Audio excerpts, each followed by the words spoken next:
Australians are inspired to understand their democracy. You listen to D.I.Wireless, an Aussie punk rock podcast. Check it out, mate. Working 28 years for the company. Will I ever be secure financially? I don't know, gonna have to wait and see. G'day everyone, and welcome to episode 42 of D.I.Wireless, our first for the new year. And our first guest for 2013 actually holds the distinct honour, I would say, of that only two other artists have, of being on our show twice. We actually spoke to him very, very briefly back in 2010. A lot has passed under the bridge for both him and his band since then. This is a long-running Adelaide punk band who are making what I'm calling a comeback of sorts in 2013. I'm of course talking about Paper Arms, and I'm speaking to their frontman, Josh Mann. New album on the way, and also some new national tours coming. Josh, welcome back to the show. How are you going there, mate?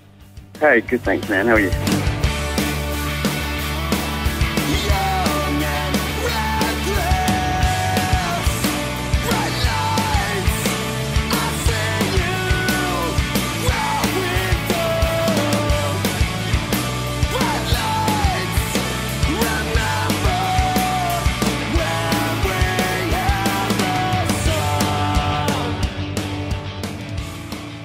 I'm going to put you on the spot again straight away. As I said, it's a new year, which means for some people it's time for some New Year's resolutions. Now, can you remember what your band Paper Arms wrote as your New Year's resolutions for 2012? I think I did actually. Someone brought that to my attention at some point. Was it make a new album and go overseas and that sort of thing? You've got two. You've got three more to go. Come on. Play to people that give a shit, maybe. Fantastic. You got three. Doesn't it?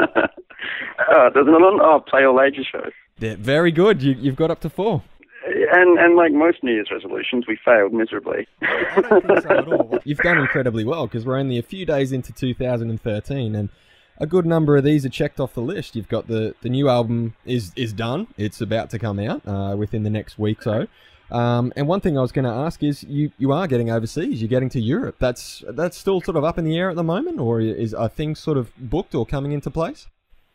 It's looking pretty much like it's going to happen, which is ridiculously exciting for us. I've been playing music forever, and that's sort of an enormous box to tick off my list.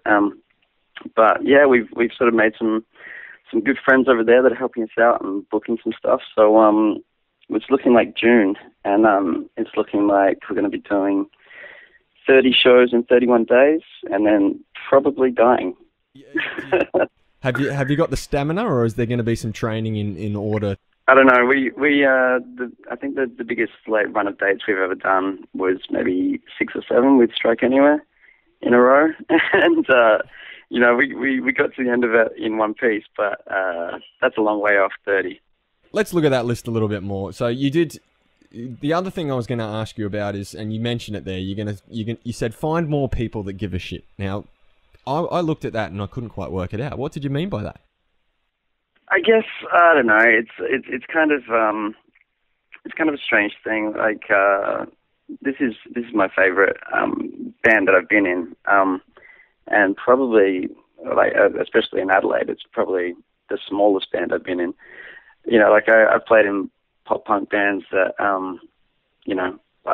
was the first music that I'd ever written. That was just really simple and heaps less mature than what I'm doing now. And, there'd be like 500 people at shows and stuff like that. And I think it's just the thing's changed a lot since then, and basically, I know that there's still people around that are into what we're doing and that care and that sort of thing. It's just. Do you think it sort of ties in a little bit to what you're speaking about with the all ages thing? Is that perhaps the music you're writing is on a level that kids in their teens might not be interested in? You'd like to be able to put it in front of them more often.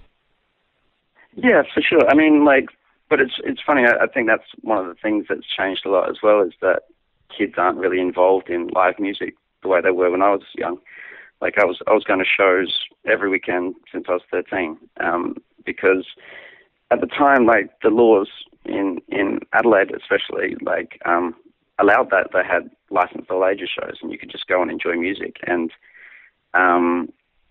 it's sort of really sad to me that sort of demographic is just not allowed in now because of alcohol. I think it has changed things a bit. Having said that, when I was a kid, like I liked mature music still. So I think there's hope. You know what I mean? Well, it's a challenge that I think a lot of different people in bands face, and a lot of people in not just sort of smaller capital cities like Adelaide, but bigger cities as well.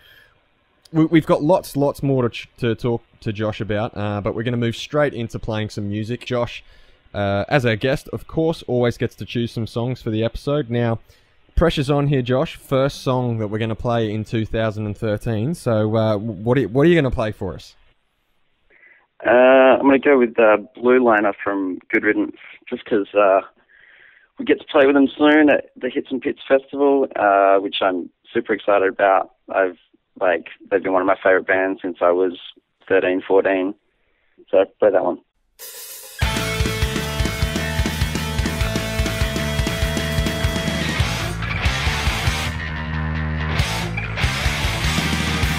I've been set up to take the ball. Tried hard not to lose it all, but shot straight right from the start. A slow death from a broken heart, but it doesn't mean nothing. It's my heart to the stars where stay. I've seen so much change. Still strength remains. And all words bounce off your head. You don't hear a fucking thing we've said, man. I know you can and I can't relate. Small mind filled up with hate, but it doesn't mean nothing. It's my heart to the stars where stay. I've seen so much change. Still the strength remains.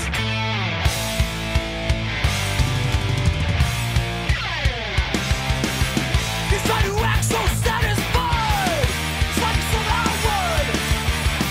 No rewards for the ones who try. To get things done. Just to survive. It's hard to learn this game. I'll be the first to take the blame. The pressure builds up day by day. And once you want to throw it all away.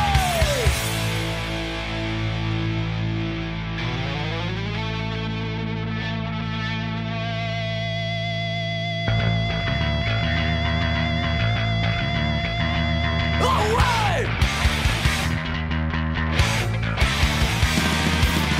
The strength remains! That was Good Riddance with Blue Liner, and we're chatting to Josh from Paper Arms, who has a new album called The Smoke Will Clear coming out, and it's the first album the band has put out in quite a while. Now, Josh, you've actually been fairly open about the fact that you're actually due to record a follow-up to a quite popular record that it got put out, I think in 2010, called Days Above Ground. You were due to record a follow-up to that in 2011, but you had a marriage end. And, of course, completely understandably, music, was no longer a priority for you anymore. How close during sort of that period was it for Paper Arms to actually break up? We were never looking to break up. That was never on the cards. These guys are my best friends, and I love this band too much to do that. But it was more a case of it was just a spanner in the works, at a time where things really jump up a level, and you need to dig your heels in and sit down and write. Life throws you some curveballs. You sort of that's the last thing you want to do. The band was never going to break up, and we've stayed pretty active, touring and playing and all that sort of thing. But just the actual creative stuff was a bit harder to make happen. And you said you wanted to make sure that you didn't record during that period, because I think the statement that you've made is you didn't want to make it a bit of a dark or depressive sort of album if you had gone into write during that time. But a lot of people say that sometimes they're tempted to actually create art during that period because it can create some quite inspirational art, as people do that during a very difficult time. So there wasn't any sort of inkling to actually go in and record straight away, even though you were going through a few issues? I get that, and don't get me wrong, I wrote a lot of solo acoustic songs in that time. So you can come to my solo shows and be depressed. But it's just not what I wanted to do. And I've got like a handful of albums from that people have written sort of post breakups, and like they're good to I guess like they're relatable if you're going through that sort of thing. But if you're just sort of trying to have a good time on a Saturday night or something, it's really, it can be depressing, and it's not something I didn't want to focus on the depressing stuff for myself. Yep. I don't really want to be singing about it every night, and I don't want to have to I don't want to transfer that, those dark times onto other people. So I just want to write something that was a bit more positive, a bit more sort of uplifting, real, not sort of sugar-coated or anything, but just something that was focusing on positive things in life, not shitty things. The album itself it's fantastic. I've managed to have a couple of listens to it already. Personally, I think it's a big step forward for you guys, because I think it sounds like a bit of a signature sound that you were developing for yourself, but at the same time, I think the songs sound a little bit fuller. But at the same time, you've kept things simple enough that they're really well structured songs now. Yeah, I guess with the last record, we were sort of tried to experiment with a few things. We're sort of just looking for our sounds, and so there's some different songs in there. There's some really rocky songs with hand claps, and there's like some salsa beats and some weird shit in there, But I listened to that record, and I think that there's good songs on it, but it's not overly exciting, like there's not heaps of fist pumping moments and bits where you want to grab your friends and sing along. And I think that on the new record there is that. Yeah. I think like the songs sort of move a little bit quicker, they're a bit punchier. I think it's the sound that we were looking for. Yeah. And I think we sort of found it, so that's a relief. And with Days Above Ground, your previous record, you went from actually having, I guess you'd call him a name producer in Walter Schreifels. This time you sort of went back to recording with Jimmy from Capital Sounds in Adelaide, which essentially is a guy who's been part of the local scenes for a long time now and is basically a friend. How did it go, stepping back into that sort of working environment when you went to record the new album? It was great. With Days Above Ground, we recorded with Darren Thompson, who's also a friend. So we've always just recorded with friends, but talented friends. Yeah. Jimmy is he's great. He's a bit of a mad scientist with sounds, which is sort of something we needed as well. So we spent a long time sort of getting different guitar tones, getting different drum tones. I think we spent like 2.5 days trying to get a drum sound. So there was a lot of, tweaking and trying weird amps and trying pedals and stuff that we don't do so much naturally ourselves, but he's more of a gear nerd, and so that was really good to have. We also then got the opportunity to get it mixed by Brian McTernan in the States, and he's done so many of my favorite albums, like Text is the Reason, Hot Water Music, Polar Bear Club, Thrice, all these ridiculous bands. And we sort of had the opportunity to mix with him as well. So I think with the two of them sort of working together, it's come up really nice. Well, it's definitely the case. It's definitely come across in the album that sounds fantastic, as I said. But let's switch back to playing some music from some friends. You're gonna play us some Arrows now. Brisbane band Arrows. They're a beloved band, I'd describe them as, and you're gonna be playing with them, I think, in at least one of your shows on the Smoke Will Clear tour. That's right. Yeah. They've all moved back to Brisbane, which is awesome, and so we're playing with them at our Brisbane show on the February 16th at the Crowbar. Pretty much my favorite Australian band, so we're really excited to be playing with them.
We're back with Josh from Paper Arms, and that was Arrows with the song We Only Speak on Weekends. They'll be part of the Paper Arms tour that's coming up in early February, at least on the Brisbane show anyway. Now, Josh, you're actually on the road, I guess, for a full national tour anyway, for the first time in a long time. In July last year, you went out with the Outsiders. Was that kind of just...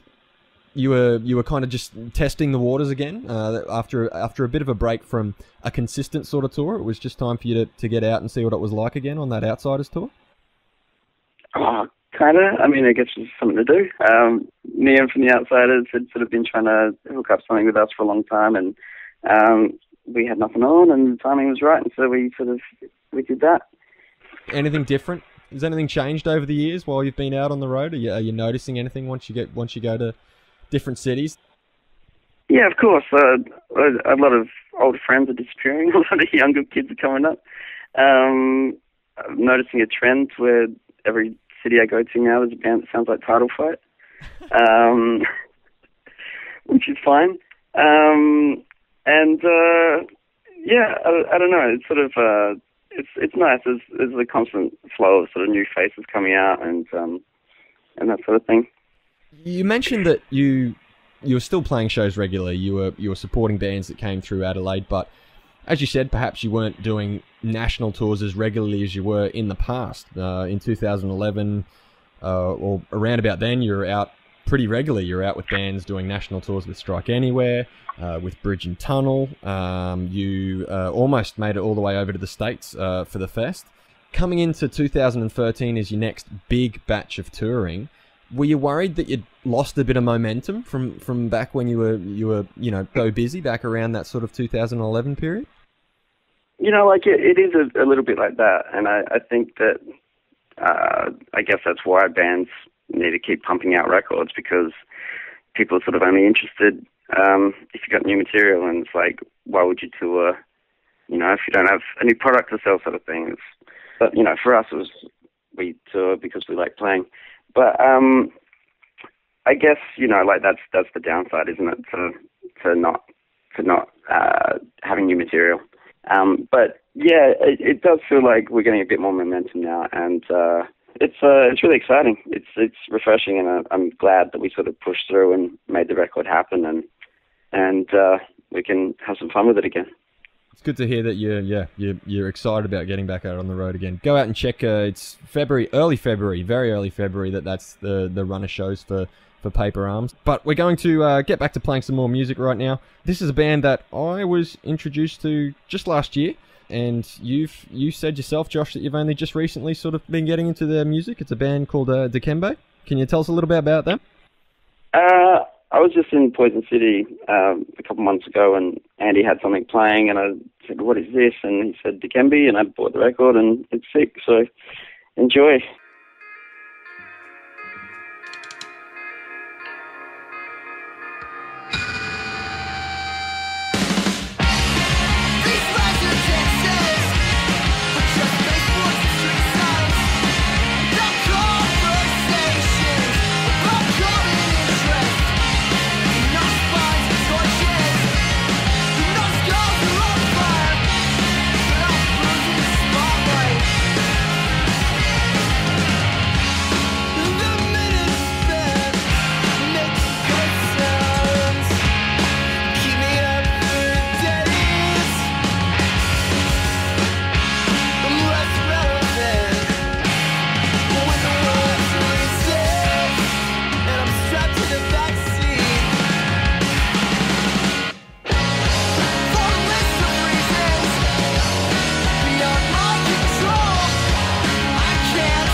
That was Dikembe on D.I.Wireless, and we're here wrapping things up with Josh from Paper Arms, who are about to head out on their headline tour.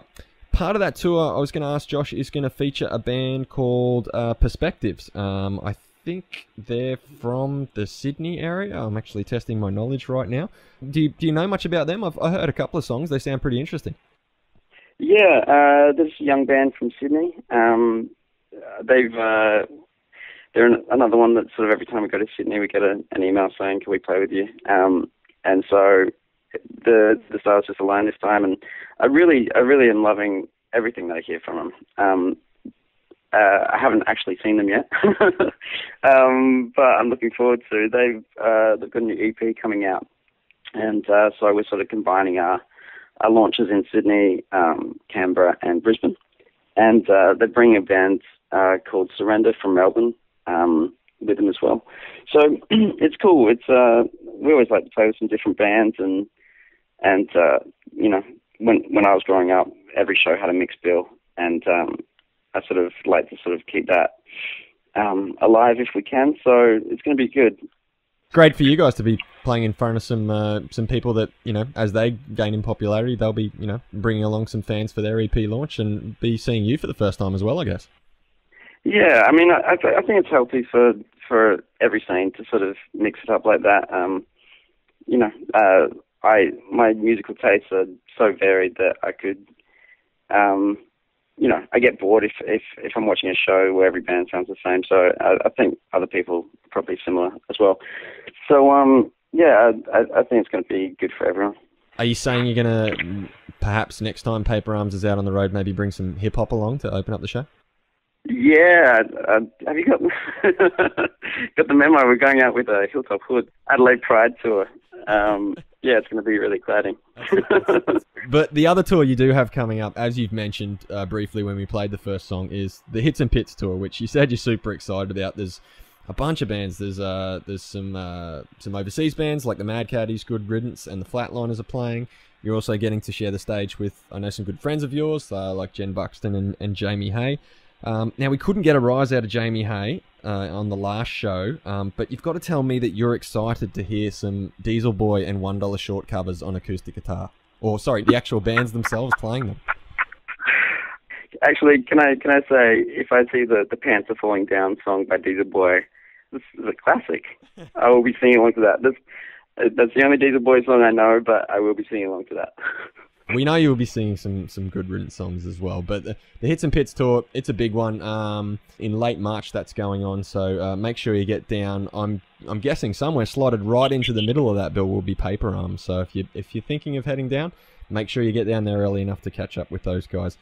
Josh, that brings us to an end. Thank you very, very much for taking part in the first episode of D.I.Wireless for 2013. We wish you absolutely all the best on the road and for the release of the new album as well.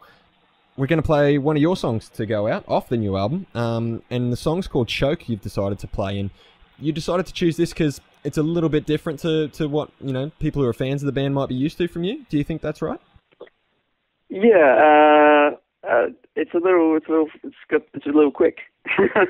It's you know, like I've grown up on the punk and hardcore stuff, and for, you know, the majority of the Paper Arms stuff is pretty rocky.